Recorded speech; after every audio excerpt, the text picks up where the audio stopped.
Alrighty, it's time to enjoy another beautiful midnight sun moment on top of Ounasvara Hill here in my hometown of Rovaniemi. Actually, the time is past midnight, it's around 1 a.m. and it's 4th of July, I think, just started. And we still have midnight sun, but you can see already that it's starting to get closer to the horizon. Now only like part of it is peaking. I know you cannot probably see that well with this camera view, but there's only like one half of it showing from the hills. So still quite a beautiful view here in the forest, and the view is nice. The light is quite beautiful. And I think somebody asked how I'm doing. I'm doing great, guys. It's been an amazing few weeks here in Lapland. Finally, we got some beautiful warm weather, except 2 days ago, or yesterday was it? No, 2 days ago. It was freaking cold, like 10 degrees centigrade. But otherwise, the weather has been perfect. 20 degrees centigrade. It's really, really beautiful and inspiring. And I'm always searching for these magical moments with beautiful light outside and beautiful places I like to visit. I just cannot sit home when there is beauty like this, because then it kind of feels like a waste for me, because it's so beautiful, it's so rare, and I just have to experience it. I cannot, leave it unused. It's a gift from nature, all these beautiful light phenomena like the northern lights. I cannot sit home when I know there's like beautiful northern lights out there, etc., etc. I just have the passion to catch these beautiful moments. So there's been a few more live streams on the Facebook side of things, as I've been quite busy. Not so many here on YouTube, so if you want some more content, then you go to All About Lapland's Facebook. Actually, I already did one live stream today with the midnight sun from down there, close to the city center. So if you want more content, go there. Otherwise, what's new? I've been working on a really amazing project, which is my own calendar. And by the way, look at this view. This is just amazing. This is the top of the hill, and although it's not quite big, it's quite rocky, and that's the place, this top of the hill, which was the only one on top of the sea level about 6,000 years ago, when the glacier melted. And on the right we have the midnight sun there now behind the trees. So yeah, I'm working on a calendar project, which is like a calendar with 12 months and 12 pictures. And I've decided that it's gonna be called something like the Arctic Lights or something like that. Still a work in progress, but it will feature the light phenomenon from every month, with different kind of lights phenomenon like this one, midnight sun. And 2 weeks from now we'll have a phenomenon called the Arctic Light. It actually almost already started, and what it means that even though the sun sets, a couple of weeks from now it will already be setting. If we have clouds, all of the light will be reflected in the clouds. So this is south. You can see that there's a red tint in the clouds, and it will move closer here on top of us with such clouds, I mean. And sometimes the whole sky glows red because the sun is always there behind the horizon, but casting this beautiful light. So we'll have that, and it will be one of the themes for the calendar. Then in August we have noctilucent clouds, which is a very peculiar clouds. They can only be seen in certain light conditions, and they're super high up in the atmosphere, and they look like, like white things, usually on this kind of blue tint.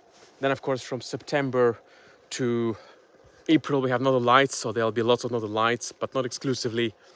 And we'll have the light of the polar night, which is also, it has the same colors as you're seeing right now for a short moment in daytime, but all of this light reflects in the beautiful snow.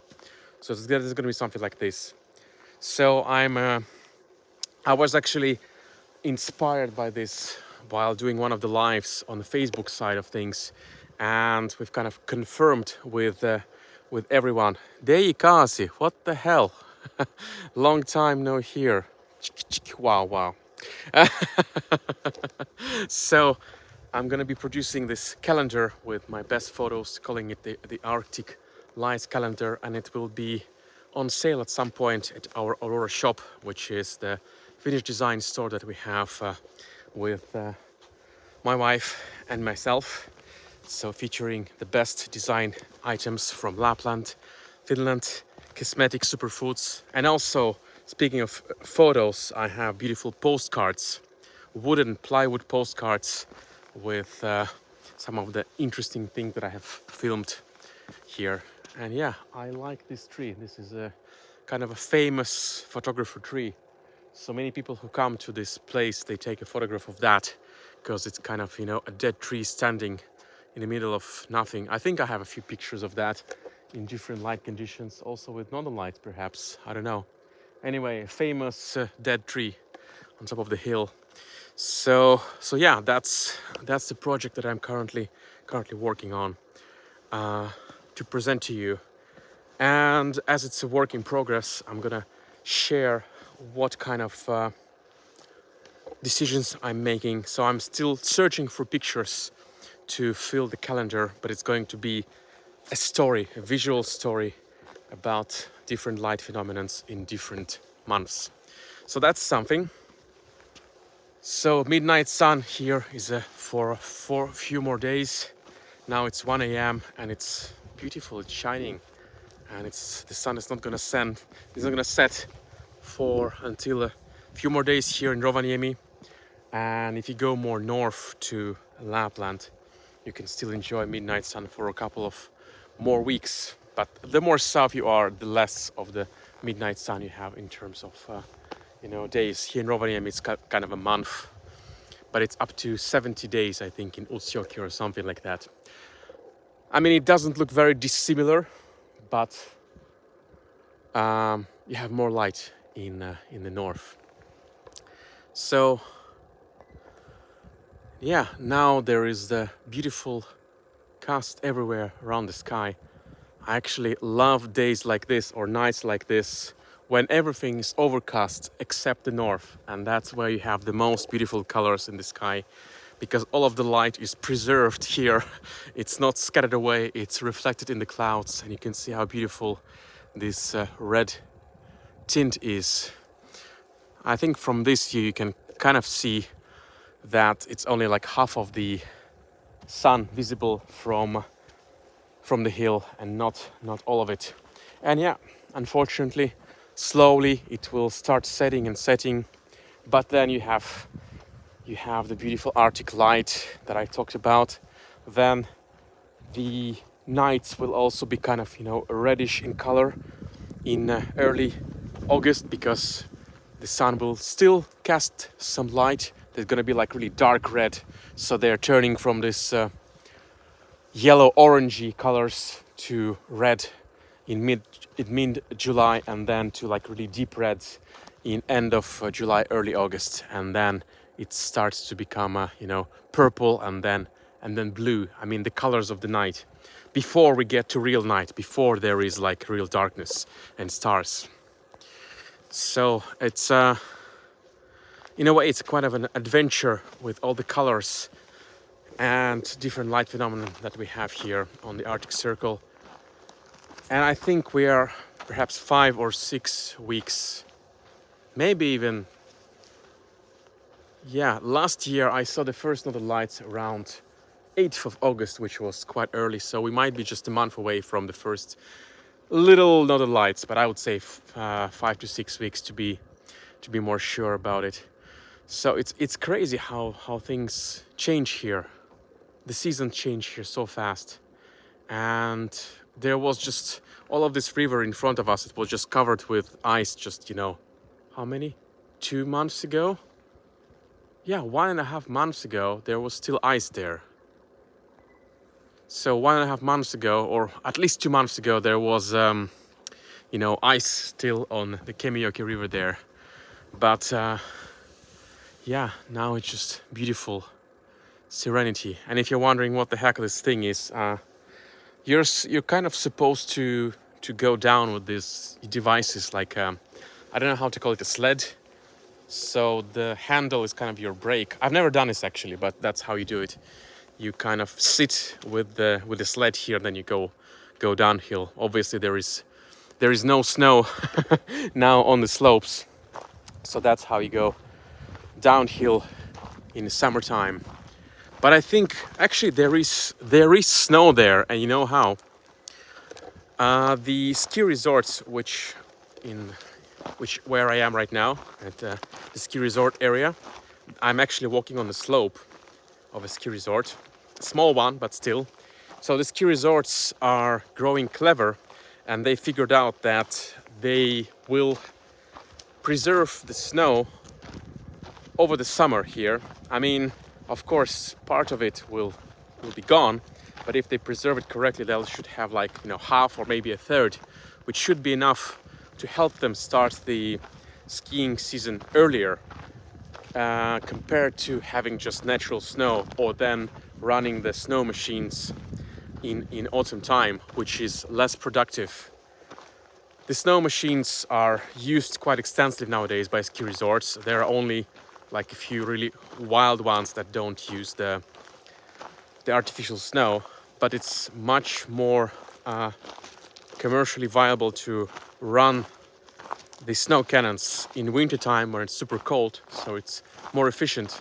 So they can make like a ton of snow in late winter when you have really, really cold weather, like -20, -30 degrees centigrade, and then you pile the snow together. You cover it with some material, just basic material, which is white, which reflects the light, and it will melt a little bit, but you'll have enough to start the season. So I think there is some snow somewhere underneath there.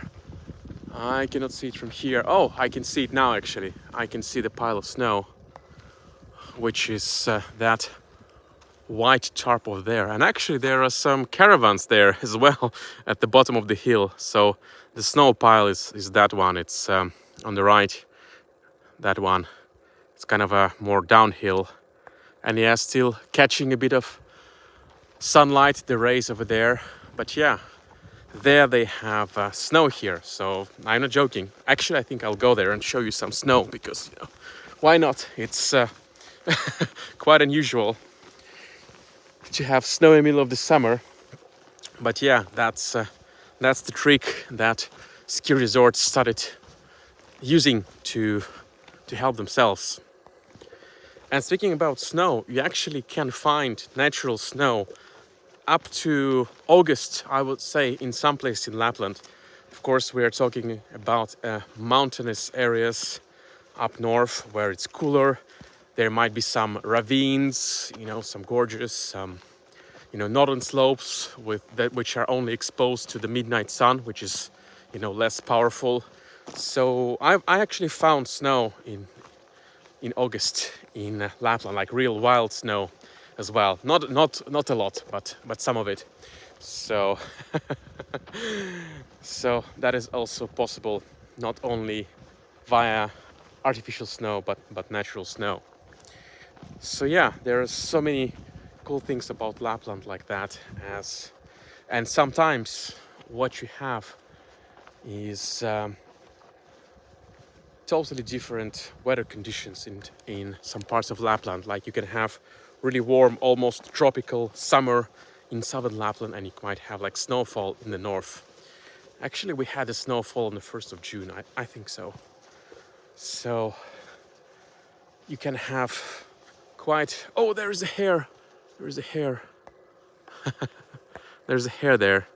Actually, before coming here, I saw 2 little hares in my yard playing together. That was quite fun, Lots of hares here. And I've also seen some reindeer on some years near this place. Not exactly on the slopes, but near this place as well. Now I don't see any But yeah, the hare is right there. Bunny. Bunnies are more active at night, I think, as they are, you know, exploring when things are quiet. So actually now we are approaching the snow pile, and you can see it's freaking huge. Like it's enormous. And what I've also seen, they have modeled how much they have lost in terms of the snow. They filmed the pile with the drone on different occasions, and they've calculated how much snow they have, you know, lost. And I think it's about half that they lost, plus or minus, I don't remember. And it also depends on the pile. They have several piles, so the bigger pile they lose less because, you know, it's cooler. It kind of cools itself better, the volume. So you can imagine that this tarp was quite fat and uniform, but now it's kind of, you know, oh, the hare is running there. So now it's a bit, you know, I don't know the word, but you know, this kind of wavy. It kind of collapsed a little bit. But yeah, you have some snow over there. I'm just gonna take a peek, I suppose. What do we have there? Oh, it's actually cool. It's cool air coming from down there. Well, I haven't seen the snow yet, and I don't wish to mess up with this tarp, so they don't lose stuff. And they have used the rocks actually here to kind of the rock is actually cold. There's cool air coming from underneath there, so I don't see any visual snow. Some years I've seen it and it was just out, but I think they're also now more precise about covering it, and they're checking on it a bit better, which is a good thing, of course. And yeah, it's golden hour all night. That's what it is. It's amazing. So as the sun goes lower, there is more of the Arctic light effect, which is a period after the midnight sun for about 2 weeks, when you can have physical sunset. The sun will go down, but then you will have sky glowing like that with red colors. I mean, now it's glowing already, but I mean like really glowing, like intensely glowing. And you can see how big the pile is. So it's quite enormous. And yeah, I've seen it in different conditions in different years, but now they've actually done a really good work for covering it. So I'm not gonna mess up with the cover. I'm sure you believe me that there is snow. You can see there is water coming from underneath. So it does melt a little bit constantly. So there is it's losing volume. But in any case, there will be plenty of it left to you know, spread out here on the slopes, and then kickstart the winter season a bit earlier. It's huge. I don't know. It's like, I think it's like 60 meters long. I don't know how tall it is. 60 to 80 meters long. It's tall as a, you know, 2.5-story building or 2-story building, and I think it's quite wide. So anyway, you get the idea, and there are many piles like that. And the bigger ski resorts, they make bigger piles and more of them.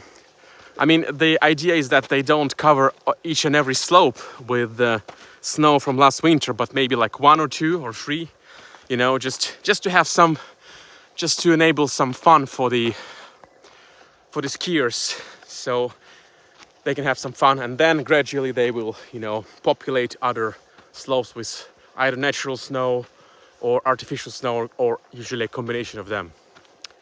So yeah, that's the thing. Actually, didn't think that I would go here and live stream that for you. It was just an idea that I had. It just clicked. Thought I'm gonna show you the way they preserve snow. But anyway, yeah, it's middle of the summer already.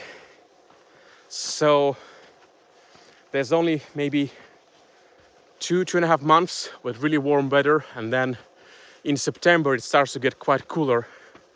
So you might even have night frosts. So then the amount they'll be losing will be much lower. So the tarp is doing its thing. And yeah, maybe from here I will show you something. Because I don't really want to mess up with all the good work that they've been doing, but I'm also curious. Oh, there it is. You can see. Yeah, there is ice, and it's been losing volume a little bit. As you can see, the ground is wet. And yeah, there it is. I'm just gonna cover it properly as it was. So I've showed you midnight sun and the snow, which is an unbeatable combination. Actually, on some ski resorts, when the midnight sun is already coming in May, end of May, they still have a ton of snow on the slopes, and they can literally go riding on most of the slopes under the midnight sun. I mean, probably they'll be doing it a bit unofficially because the lifts are closed at night time, but technically speaking, it's possible to do skiing under the midnight sun before everything melts, of course, in May or early June. And I think that's what they've been doing also in Sweden, in one of the very northern resorts in Riksgränsen. It's a border between Norway and Sweden, and there are beautiful bold mountains here in the tundra. So I think they've been doing skiing there also in the midsummer, because it's so much more north than here, colder, especially up there in the mountains. So they have a lot of snow for quite a long time. But yeah, look at this view, it's nice. It's beautiful. And the sun is still shining. Now it's actually quite a good coincidence, because there is a dip in the hills which reveal the sun down there. Yeah. So the horizon level is actually lower. So if you would think that there is a horizon level somewhere there, it will be still in full swing above the horizon, not just partly as it's here because of the hills. And yeah, it's casting a beautiful light. I've been enjoying this light for a couple of hours already. So filming something in downtown of the city near the big bridge, one of my favorite spots, and then I came here to enjoy the rest of the show. And now in the city it's quite a beautiful view, because the sun is shining at a very low angle. You would not see the sunlight directly, but it would reflect in high places like, you know, a church, the pylons of the bridge, the hill behind the city. So quite interesting things like that. Oh, yeah, and I've done a bit of an exercise as well. So Deikasi is saying, I think Ruka Ski Resort is doing the same at Itä-Ruka. The sun is not so permanent there, that on that side of Ruka. Yes, exactly. And I think some of the resorts started first. Ruka was one of the first, and I remember, I think it was in 2014, 2015, something like that, that we actually went skiing to Ruka Ski Resort on 4th or 7th October, something like that. And it's quite amazing that you have autumn foliage everywhere, and then a beautiful snowy slope to ride on. It's a bit of a surreal feeling to have mosquitoes. And the Ruka Ski Resort is bigger, and it's about 2.5 hour drive from here to the eastern border. Still within reach. So this is quite a small hill. Yeah, so I think it's been a nice walk. I've seen lots of things, told you many things. So try to be more active on this channel as well, do more live videos, perhaps Aurora videos next month in August as well. Aurora live streams, I'm sure you remember those and like those as well. But yeah, check out aurorashop.fi for local goods and local souvenirs from Lapland. Authentic stuff, not some crap made here everything made here in Finland or Lapland. Things by local designers, local companies. So go check our shop, Torefy. And yeah, follow other channels. It's called All About Lapland everywhere. Instagram, Facebook, etc. So, hope you're having a nice day. It's been a nice show. Thanks for watching. And I'll see you on the next one. Bye bye.